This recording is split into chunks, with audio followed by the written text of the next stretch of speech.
Do you want an AI-generated blog post, SEO optimized, in just a few minutes, just by entering a topic, a few keywords, and it goes completely by itself, including external links and image. So yeah, you can see it right here. We have a title, image, we have some videos included in the article, and we also have some external links that work. And this is completely AI generated. So if you want this, just stay tuned. I will show you how. Okay, now I want to show you how easy it is and how it's done. So let's take a look at the workflow first. You can see it here. You get access to it via the link in the description. I will show you how to install it later, but for now I will just show you how we can generate a blog post. So first we are going to create a table here. This is already done. We have a table in Airtable, and now I'm going to define a new topic just for this experiment. Let's say we want to write an article about how to start a restaurant in Germany, and let's define Germany restaurant, and for example food as the keywords.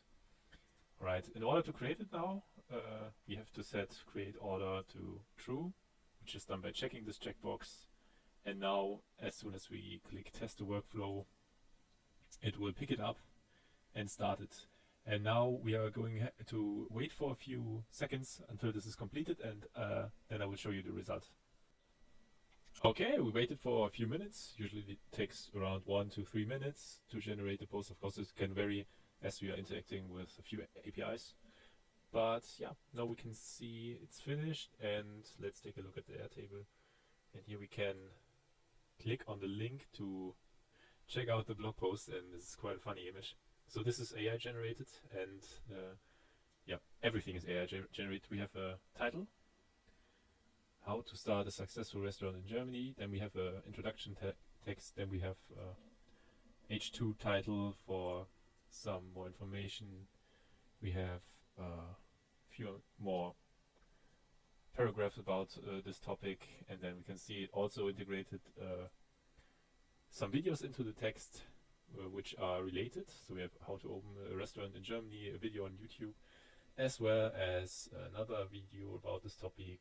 And then we can see we have in the next section we have H3 headers to divide the content, and we have external links as well. For example, here we have the food safety regulations guide. Yeah, this is another article about this topic, and it got linked into the article automatically by the AI. And yeah, we can see it did this a few times, and we have some more videos, so it seems like it repeated itself. So it's not 100% perfect. You will need to go over the article again and check out if something is weird, like this videos being in 2 times. So you can just remove the videos in this section, for example, and you need to check if all the links are correct. But as far as this goes, it's quite well written, well segmented for SEO purposes, and yeah, you can give it your own twist as well. So I would recommend not just relying on AI to generate your blog post, but to give it your own twist. But this is a really good start, and this will also save you a lot of time writing blog posts, because this gives you like 80%. This gets you almost to the finish line, and then you can just give it a little bit of your own spin, and it will be awesome. Yeah, so what's also really great is you get the metadata as well inside of the Airtable, and you can just copy it over to your, for example, AIO SEO plugin or Yoast plugin in Wordpress.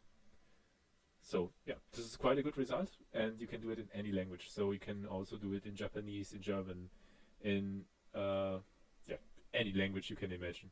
Just any language, any topic, it will generate it for you, and you can just give it a fine-tuning at the end.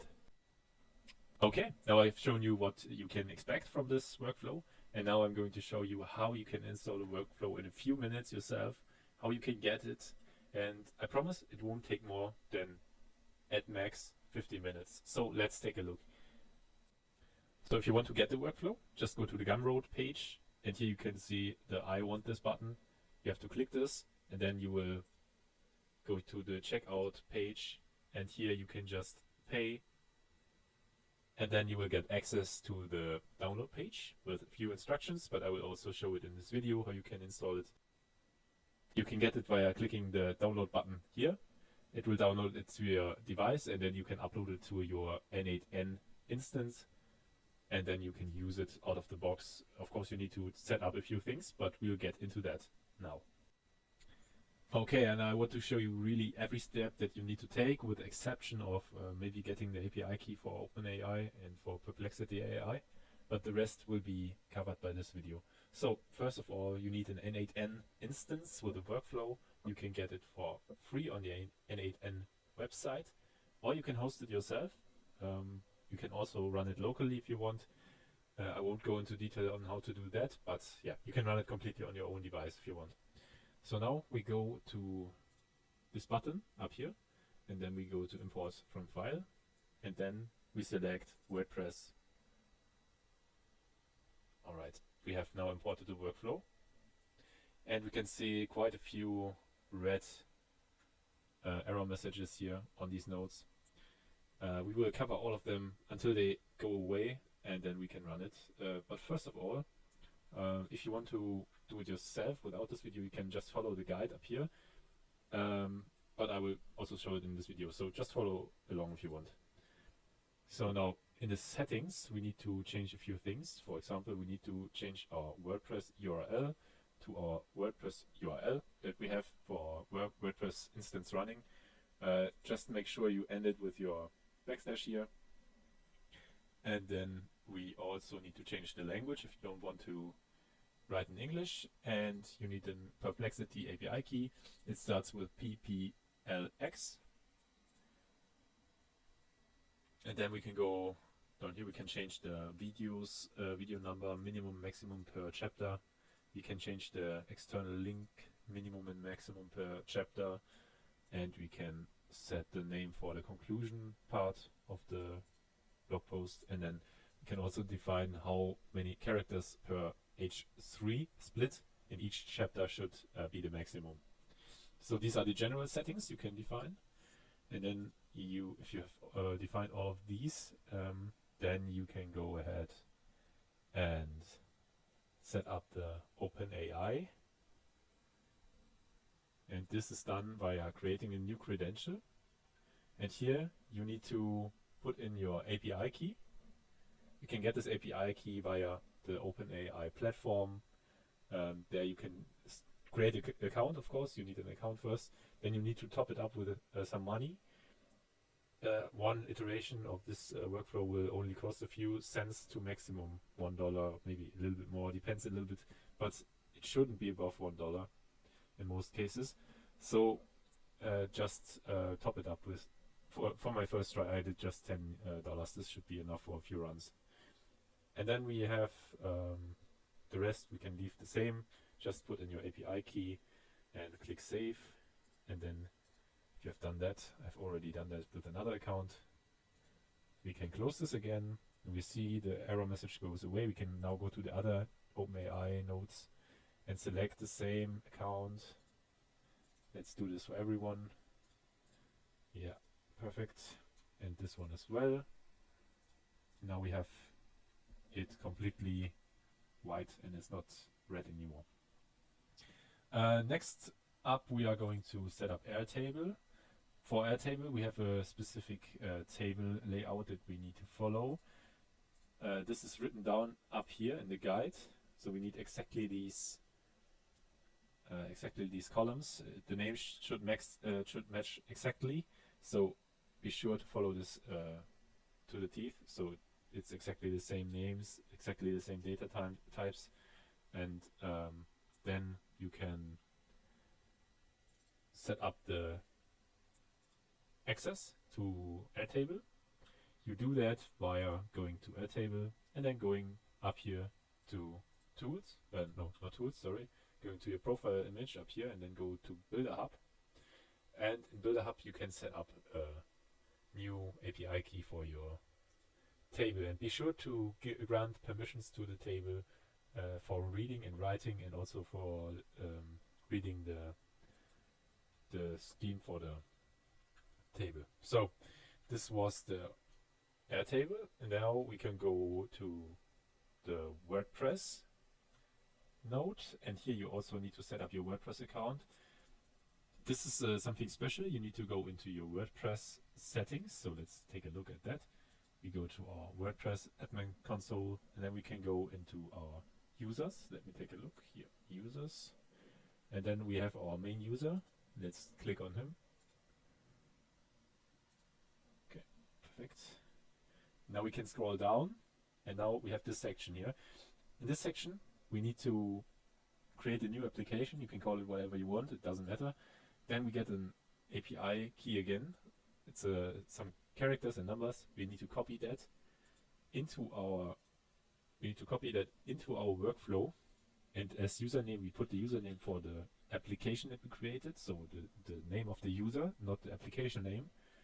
This is a little bit confusing, but just yeah, you need to pay a little bit of attention here. So put your username of the WordPress account, and then put as password we use the application key that we just generated, not the user password for logging in. This is really important. And then we put in the WordPress URL again here. And then we can save that. I already did that, so I will select it here. And now finally we have here, we also need to click in once. So we have the WordPress API defined here. We can just click in and click back out. Okay, and the Airtable is also defined already, but it's still red. We need to click in once and go back out. So it's white again, perfect. And now we can just go ahead and go into the table, just as I showed with the restaurant, and create a new entry here. For example, let's say how to get fit for summer 2025, fitness, or let's say fit, lifting, summer. Okay, and now we need to define also the amount of chapters and the amount of words. So this is the default. This is what gets really good results. It's 5 chapters and 2,200 words. And now, if we want to create it, we just click on Create Order. And this will mark it as ready for creation. So if we now run test workflow, we see it starts generating the workflow. It starts the workflow and finds exactly this entry, and it starts running. So let's wait and let's see the result at the end. Alright, so I did a little change just to try it out. I put in Japanese as language, so let's see what comes out at the end. I don't speak Japanese at all, but this will be really impressive because this enables you to write in any language you want. So it doesn't matter if you're English, German, Japanese, or anything else. You can write it in that language that you want. So let's take a look at the result. Alright, we are now finished generating the new post in Japanese, and as you can see, it seems to have worked. We have Japanese metadata, we have a Japanese title, and let's take a look at the link. Wow, this is quite over the top. So, this is a really interesting image. I don't speak any Japanese at all, but it seems to have generated everything very well formatted as well. We even have a video in here, so it's really, well, it's really cool. So of course it's not perfect all of the time. We have, for example, here we have a video that's not working. We need to remove this before publishing the post, but yeah, it's just a few of the retouches I mentioned before. This is leaps forward from what we had before, and I hope you have fun with the workflow, and feel free to extend it if you want. And yeah, just have fun with it, use it for use cases, and I hope it saves you some time creating blog posts.